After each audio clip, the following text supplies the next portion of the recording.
সবাই বলে জন সিনা সবসময় মার খায়, কিন্তু আজকে জন সিনা সবাইকে ডিস্ট্রয় করে দিল। সো গাইজ, আজকে স্ম্যাকডাউনটি শেষ হয়ে গেছে। কি হলো আজকের স্ম্যাকডাউনে সমস্ত কিছুই থাকবে আজকের এই ভিডিওতে। আজকের স্ম্যাকডাউনের শুরুতেই সেথ রোলিন্স এবং তার টিম নিয়ে রিং এর মধ্যে চলে আসে। সেখানে সেথ রোলিন্স বলে, কালকে আমি সবকিছুই কন্ট্রোলে নিয়ে নিব, কালকে আমি মানি ইন দ্য ব্যাংক উইন করব এবং কি সবকিছুই আমার কন্ট্রোলে থাকবে। তারপর অডিয়েন্সরা ওটিসির চ্যান্ট করছিল, কিন্তু সেথ রোলিন্স বলে, তাকে তো আমি অলরেডি রেসেলমিনিয়াতে বিট করে দিয়েছি। আমি আজকে একটি মেসেজ দিতে চাই, আমার রাস্তায় যে আসুক না কেন আমি তাকেই ডিস্ট্রয় করে দিব, যেমনটা আমি করেছি সিএম পাঙ্ক এবং সেমি জিনের সাথে। রোমান রেইন্স কখনোই তাদের বাঁচাতে আসবে না, কারণ রোমান রেইন্স কখনোই কারো কেয়ার করে না। এখন ডাব্লিউডাব্লিউতে শুধু আমার কথা চলবে, আমাকে কেউই থামাতে পারবে না। তখনই সেখানে সোলো সিকোয়া তার টিম নিয়ে চলে আসে।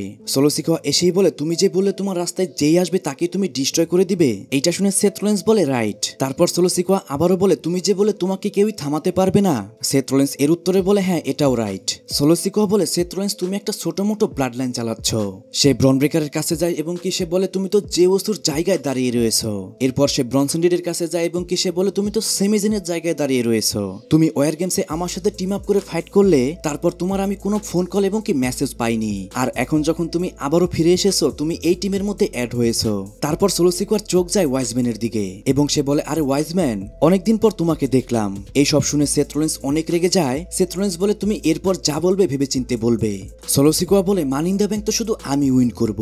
এরপরই সেথ রোলিন্স বলে, তুমি ব্রন ব্রেকার এবং ব্রনসন রিডকে ট্রেড করছো কারণ তুমি জানো এরাই ফিউচার অফ দ্য কোম্পানি। তোমার তো নিজের ফ্যামিলি ঠিক নেই। আজকে যদি জেকব ফাটু তোমার সাথে না থাকে তাহলে তো তুমি কিছুই না। এরপর সেথ রোলিন্স এবং সোলো সিকোয়ার মধ্যে ফেস অফ হয়। তখনই সেখানে ঢুকে যায় ব্রন ব্রেকার এবং কি জেকব ফাটু। এদের মধ্যে ফাইট শুরু হতেই যাবে, তখনই সেথ রোলিন্স তাদেরকে সেখান থেকে নিয়ে চলে যায়। গাইস, আজকে কিন্তু সোলো সিকোয়াকে দেখতে আসলেও অনেক বেশি ওপি লাগছিল। একসময় তো আমার সোলো সিকোয়াকে দেখে মনে হচ্ছিল যে রোমান রেইন্সের অরা কিছুটা হলো আমরা দেখতে পাচ্ছিলাম। সোলো সিকোয়া রোমান রেইন্সের মতো তো হতে পারবে না, তারপরও সোলো সিকোয়াকে দেখলে রোমান রেইন্সের কথা কিন্তু একটু হলেও মনে পড়ে যায়। যাই হোক, যখনই সেখান থেকে সেথ রোলিন্স চলে যাচ্ছিল, তখনই পিছন থেকে জেসির উপর অ্যাটাক করে জিমি উসো। আর গাইস, তারপরে জিমি উসো ভার্সেস জেসির মধ্যে একটা ওয়ান অন ওয়ান ম্যাচ শুরু হয়ে যায়। ম্যাচটি শুরুর প্রথম থেকে সোলো সিকোয়া জিমি উসোকে বুঝাতে থাকে তার টিমে অ্যাড হওয়ার জন্য, কিন্তু জিমি উসো তাকে বারবারই না করছিল। জেসিও ম্যাচের বেশিরভাগ সময় ম্যাচটার মধ্যে ডমিনেট করে। জিমি উসো ফাইট ব্যাক করে সে একটা স্পেয়ার হিট করে এবং কি সে যখনই স্প্ল্যাশ হিট করতে যায় তখনই সেখানে ইন্টারফেয়ার করে সোলো সিকোয়া।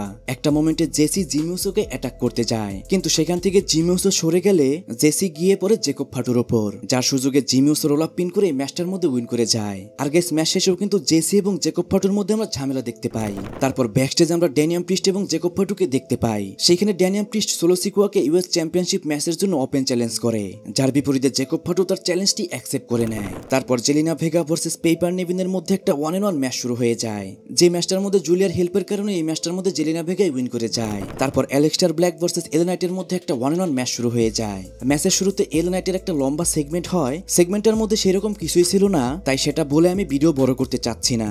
যাই হোক, ম্যাচটা মোটামুটি সাধারণ পর্যায়ের একটা ম্যাচ হয়, যেখানে দুইজনই সমানভাবে ডমিনেট করে, কিন্তু হঠাৎই ম্যাচের মধ্যে এল নাইটকে একটা স্টর্ম হিট করে সেথ রোলিন্স, যার কারণে ম্যাচটি তখনই ডিসকোয়ালিফিকেশনের কারণে শেষ হয়ে যায়। এরপর সেথ রোলিন্স আবারও এল নাইটকে একটা স্টর্ম হিট করে এবং কি ব্রন ব্রেকার একটা স্পেয়ার হিট করে এল নাইটকে একদম ডিস্ট্রয় করে দেয়। এরপর women 6 man tag team match শুরু হয়ে যায়। ম্যাচটার মধ্যে যে 6 জন ফাইট করছিল এরা সবাই কিন্তু মানি ইন দ্য ব্যাংকে কম্পিট করবে, তাই গাইস ম্যাচটা কিন্তু ইন্টারেস্টিং ছিল। ম্যাচের মধ্যে রিয়া রিপ্লে পিন করে এই ম্যাচটার মধ্যে উইন করে যায়। আর গাইস, এই ম্যাচটার মধ্যে রিয়া রিপ্লে টিমই উইন করে যায়। তারপর পেন্টা আন্দ্রাদে ভার্সেস ক্রিড ব্রাদার্স এর মধ্যে একটা ট্যাগ টিম ম্যাচ শুরু হয়ে যায়। ম্যাচের মধ্যে চ্যাট গেবল এসে অ্যাটাক করে, তখনই সেখানে মেক্সিকান একজন রেসলার আসে এবং কি সেখান থেকে চ্যাট গেবলকে নিয়ে যায়। এরপর পেন্টা মেক্সিকান ডিস্ট্রয়ার হিট করে ম্যাচটার মধ্যে উইন করে যায়। কিন্তু গাইস, যখনই ম্যাচটি শেষ হয়ে যায় তখনই সেখানে সেথ রোলিন্সের টিম নিয়ে চলে আসে। তারা সেখানে পেন্টা এবং আন্দ্রাদেকে একদমই ডিস্ট্রয় করে দেয়। তারপর পল হেমেন বলে, এটাই হলো ডাব্লিউডাব্লিউই এর ফিউচার, তোমরা যতই বু করো না কেন কালকে Seth Rollins money in the bank win করবে। একজন পাওয়ারফুল ম্যানের কাছে টাইটেল থাকবে না, সেটা কি করে হয়? তাই কালকে Seth Rollins money in the bank win করে সে যাবে টাইটেলের পিছনে। আর আমি খুব তাড়াতাড়ি সেথ রোলিন্সের জন্য অ্যানাউন্স করব রেইনিং, ডিফেন্ডিং। আর গাইস, এরপরে কিছু বলার আগেই তখনই সেখানে কোডি রোডসের মিউজিক হিট হয়, যা দেখে সেথ রোলিন্স অনেক রেগে যায় এবং কি কোডি রোডস এবং সেথ রোলিন্সের মধ্যে একটা ফেস অফ আমরা দেখতে পাই। তখনই সেখানে জেউসোর মিউজিক হিট হয়। জেউস রিংয়ে আসতে আসতে সেখান থেকে সেথ রোলিন্স তার টিম নিয়ে চলে যায়। এরপর কোডি রোডস কালকের ম্যাচ সম্পর্কে কিছু বলতে যাবে, তখনই সেখানে চলে আসে জন সিনা। জন সিনা এসে সেই অ্যানাউন্সারকে বলে তার জন্য অ্যানাউন্স করতে। সেই অ্যানাউন্সার জন সিনা সম্পর্কে বলে last and final champion. John Cena title race করছিল, ঠিক তখনই সেখানে চলে আসে লোগান পল। লোগান পল এসে জেউসো এবং কোডি রোডসের উপর অ্যাটাক করে, কিন্তু কোডি রোডস সেটাকে কাউন্টার করে এবং কি সে তার ফিনিশার হিট করতে যায় লোগান পলকে। তখনই জন সিনা লোগান পলকে টাইটেল দিয়ে অ্যাটাক করে, যার কারণে কোডি রোডস সেখানে ধরাশায়ী হয়ে যায়। তখনই লোগান পল, জেউসো এবং কোডি রোডস দুইজনকেই একটা করে স্প্ল্যাশ হিট করে। তারপর জন সিনা বলে এদেরকে কেউই বাঁচাতে আসবে না। আজকে বছরের অর্ধেকে আমি তোমাদেরকে বলছি আমি ডাব্লিউডাব্লিউ কে ধ্বংস করে দেব।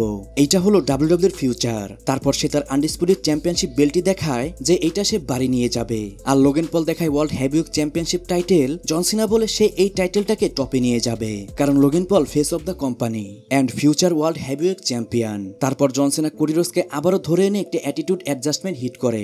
লোগান পল জেউসোকে তার ফিনিশার হিট করে। তারপর জন সিনা অডিয়েন্সদের বুলি করতে শুরু করে। সে অডিয়েন্সদের তো মিথ্যাবাদী পর্যন্ত বলে দেয় এবং সে লোগান পলকে বলে এটাই হলো ফিউচার চ্যাম্পিয়ন। তারপর তারা দুইজনই টাইটেল রেস করে এবং কি আজকের স্ম্যাকডাউনটিও শেষ হয়ে যায়। গাইস, ওভারঅল দেখতে গেলে আজকের স্ম্যাকডাউনটি অসাধারণ ছিল। অনেকদিন পর এত ভালো একটা স্ম্যাকডাউন আমরা দেখতে পেলাম। আর সব থেকে বড় কথা হচ্ছে ঈদ মোবারক। সবাইকে ঈদুল আজহার শুভেচ্ছা। দোয়া করি সবারই ভালো কাটুক আজকের ঈদ। আমাকে একজন কমেন্ট বক্সে বলেছিলেন যে আমি কেন ডাব্লিউডাব্লিউ আপডেট ভিডিও দেই না। এর কারণ হচ্ছে আমি যদি ডেইলি আপডেট ভিডিও দেই তাহলে সেখানে কিন্তু সবসময় 100% রিয়াল নিউজ থাকে না। এর মধ্যে কিছু রিউমার থাকে যেগুলোর কোনো ভিত্তি থাকে না। এই জন্য আমি চিন্তা করেছি প্রতি সপ্তাহের যে সমস্ত বেস্ট আপডেট থাকবে সেগুলো নিয়ে আমি প্রতি সপ্তাহে একটি করে ভিডিও দেব। আর আমি চেষ্টা করব সেই ভিডিওটা যেন একটা কোয়ালিটিফুল ভিডিও হয়। সো গাইস, আজকের ভিডিও এই পর্যন্তই। রেসলিং সম্পর্কে সমস্ত নিউজ এবং আপডেট জানার জন্য চ্যানেলটিকে সাবস্ক্রাইব করবেন।